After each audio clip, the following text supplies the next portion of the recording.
We fixing to make this town real smoking. Earlier on Twitter, Harada was celebrating the New Year's with a lot of his friends. Around the same time as this tweet went out, there was another tweet that was made, and I'll go ahead and read it to you guys. It says, Tekken director Harada announced that he is looking for a new job on his LinkedIn. It seems that he's leaving Bandai Namco after working there for over 30 years. For those of you who don't know what LinkedIn is, it's basically an app that you could download, set up, and look for jobs. Some of you guys should download that app and get at it. But you had this account here from Harada where it was seeming to do that exact thing. And we all talk about how bad Tekken 8 is, but seeing this, everyone started panicking. We were like, holy smokes, things must be really bad. There's been times in the past where Tekken didn't do so well and Harada had to reposition. Sometimes he left, like in Tekken 4. In Tekken Tag Tournament 2, he just tacked on a little bit more muscle. You talk about Nakatsu and whatnot, right? But like I said, this was just a scare because this was quickly dismissed by Harada. Someone tagged him and says, is this true? And he says, oh, don't worry about this. I meet a lot of people on regular basis, but I don't actually have that many friends in the private world, lol. I just meet more people and expand my horizons in the future. I could talk to a lot of people when I turn this option on. If I had to try to piece together what he's saying here is that he doesn't need to create a LinkedIn account. He's Harada, the guy who's doing all of this stuff for Tekken, for Soul Calibur. Don't forget, he also worked on Smash. He also helped out with Elden Ring. Like, this guy's done everything. If he really wanted to, like, he's hanging out with all of these great developers here. He could go work with one of those guys, make a phone call. He doesn't need to make a LinkedIn. So that's why he's saying that it's fake, is because he has so many connections already to where he doesn't need to do that, which makes sense. Now, something that I will bring up, however, is that Harada and Michael Murray, they did say they will retire after Tekken 9. Harada stated that Tekken 9 would likely be the last game he'd work on before retiring from the game industry. Tekken 9 will be our last game before retirement, is the quote. Harada said, referring to himself and Michael Murray. Then he notes that the timeline of the next game following Tekken 8 would be hard to quantify. And this is the thing, whenever people talk about the future games, Tekken 9, Tag 3, or whatever, like, here you have Harada saying himself that it's very hard to predict what those games will actually be. Like, we struggle to predict the next character, the next update. Like, we got to go one step at a time because even Harada-san is doing so. There's probably no blueprint right now for what Tekken 9 will even be. When you talk about what's going on currently, you got to talk about patch 1.11. Harada said on Twitter, patch 1.11 has been received very well.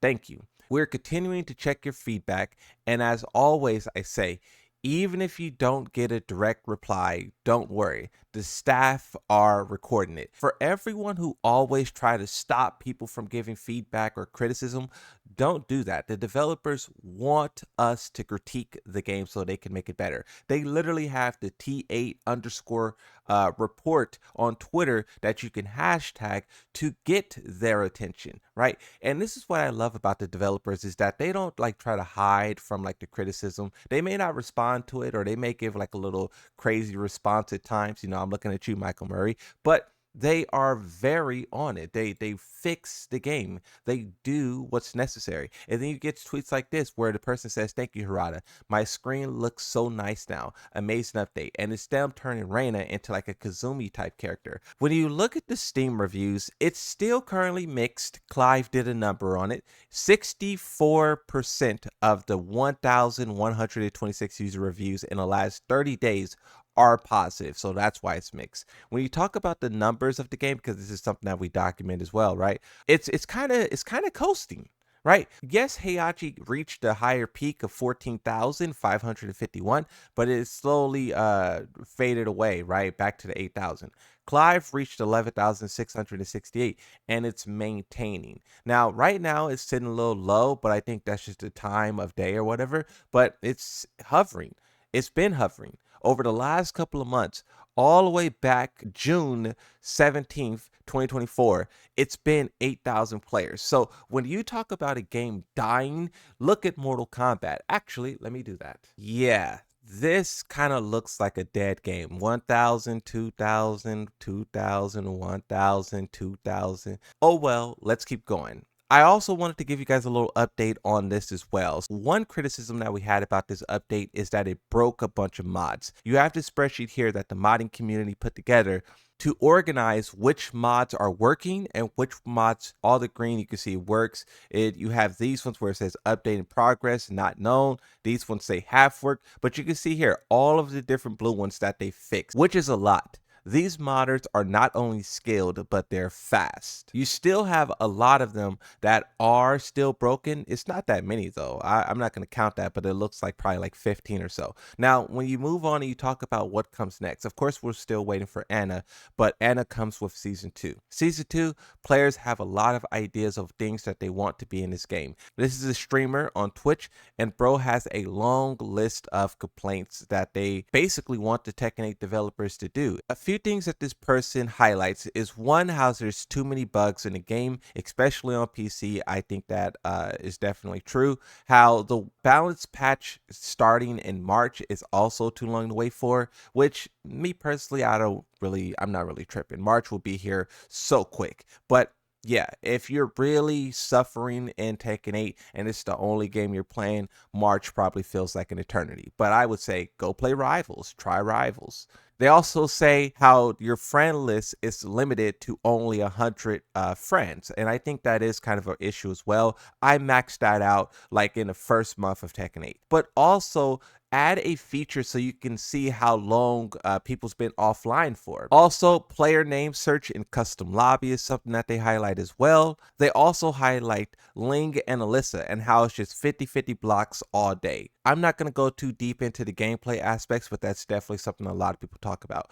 Inconsider Raccoon also highlights the terrible netcode because the ping is 100 to 110 with 2 to 3 delayed frames. You also have this tweet from King J, which is a little bit outdated. Like you can see the first thing here that he's talking about is death matches. This was something that was done already in a previous update. So you can see that the developers is kind of knocking out things that we're requesting for season 2 now, so that's good. Another thing that King J highlights is difficult boss challenges, where he would like to fight difficult bosses like Shin Akuma in Tekken 7, but this time maybe do like a Devil Kazuya, Angel Jin, Awakened Heihachi, or even Mokujin. And I would add on to this and say you can even do like a Azazel, a Angel Jin, a Devil Reina. They have the Devil Reina mod in the files of the game and they still haven't used it. So I don't know what they're holding on to that for, but they could definitely put that into the lounge, give people like something to fight maybe weekly or maybe monthly, just an event to fight a really tough computer